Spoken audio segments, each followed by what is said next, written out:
हो गया। आज रामचरितमानस की रचना करने वाले संत शिरोमणि तुलसीदास जी का जन्म जयंती है। कहा जाता है कि जब तुलसीदास जी रामचरितमानस की रचना किए तो उसके बाद बड़े दुखी रहने लगे। बाद में चल कर के क्योंकि उनको जो है उनके आराध्य भगवान श्री राम का दर्शन नहीं हो रहा था।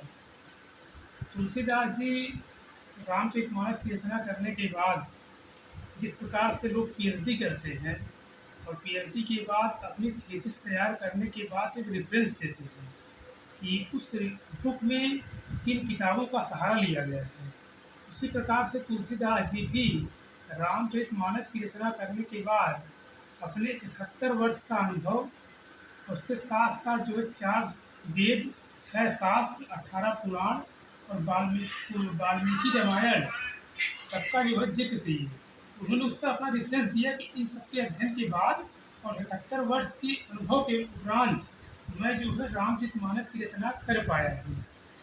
लेकिन उसके बाद जो है तुलसीदास जी काशी में रहते थे और काशी के जो है इस घाट के दूसरी तरफ प्रायः शौच के लिए डेली जाते थे। और उसके बाद वहाँ पर एक पीपल का वृक्ष था जिसमें एक प्रेत निवास करता था। तो शौच के बाद जो जल बचता था उसको जो है उसी में डाल देते थे, प्राय उनका नित्य का ही काम था। इसके बाद एक दिन जो है प्रेत प्रसन्न हुआ। उसने कहा कि भले ही शौच का ही जल क्यों ना हो, लेकिन कम से कम मुझे आप याद तो करते हो, अर्पित तो करते हो उसी माध्यम से। तो प्रसन्न हुआ और प्रकट हुआ तो तुलसीदास जी से बोला कि आप क्या चाहती हैं। तुलसीदास जी ने कहा कि हम जिनके लिए समर्पित हो गए हम उन्हीं का जो है दर्शन चाहते हैं, अपने आराध्य भगवान श्री राम का। तो प्रेत ने कहा कि मेरी इतनी औकात नहीं है कि मैं उनकी दर्शन करवा पाऊँ आपको, लेकिन मैं हनुमान जी का दर्शन करवा सकता हूँ और जिनके माध्यम से आपको जो है फिर प्रभु श्री राम का दर्शन हो जाएगा। तो प्रेत ने जो है हनुमान जी का दर्शन करवाया पहली बार जो है तुलसीदास जी से, और वहीं फिर हनुमान जी माध्यम बने भगवान श्री राम का दर्शन करवाने में तुलसीदास जी का। तो कहा जाता है कि चित्रकूट के घाट पर एक बार तुलसीदास जी बैठे हुए थे। भगवान श्री राम वहाँ पर आए और बोले कि बाबा हमें जो है चंदन चाहिए। तो तुलसीदास जी व्यथित थे, बोले कि बेटा चंदन किसी और से ले लो, तमाम पंडे बैठे हुए हैं। तो चित्रकूट के राम घाट की बात है। तो उन्होंने कहा नहीं, चंदन तुम्हें आप ही से चाहिए, क्योंकि राम जी को पता था कि अगर ये व्यक्ति आज परेशान है तो अगर मैं इनको नहीं मिलूँगा तो फिर जीवन भर परेशान रहेंगे। इसलिए और तुलसीदास जी भगवान को पहचान नहीं रहे थे, तो हनुमान जी ने सुख का रूप लेकर, तोते का रूप लेकर के जो है वहाँ प्रकट हुए और तुलसीदास जी को बताए कि तुलसी होश में आओ और पहचानो अपने आराध्य को।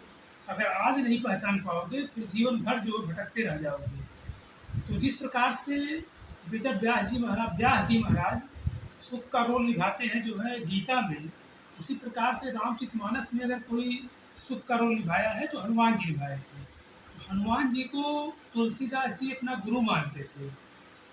और कोई भी चाहे ईश्वर हो चाहे हम हैं, तो प्राप्त से प्राप्त है, ना कि प्राप्त से अप्राप्त से प्राप्त है।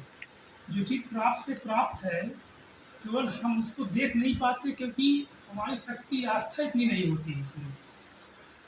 बिना गुरु के जो है वो मिल नहीं पाता है।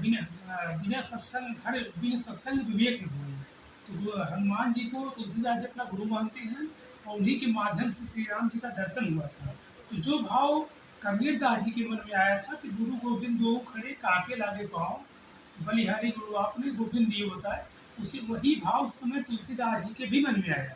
उन्होंने सोचा कि राम तो मेरे जो आराध्य है ही है, लेकिन अगर आज उनसे मैं मिल पाया हूँ तो उसका श्रेय हनुमान जी को जाता है। तो हनुमान चालीसा की रचना जो है तुलसीदास जी ने ही किया है। उन्होंने ही लिखा कि श्री गुरुचरण सरोज रज निजमन मुकुर सुधार। वो कहते हैं कि जिन गुरु के माध्यम से मुझे राम का दर्शन मिला उनके सरोज मतलब कमल रूपी चरण की मैं वंदना करता हूँ। तो इस प्रकार से जो है ये बातें हैं। ठीक है बस।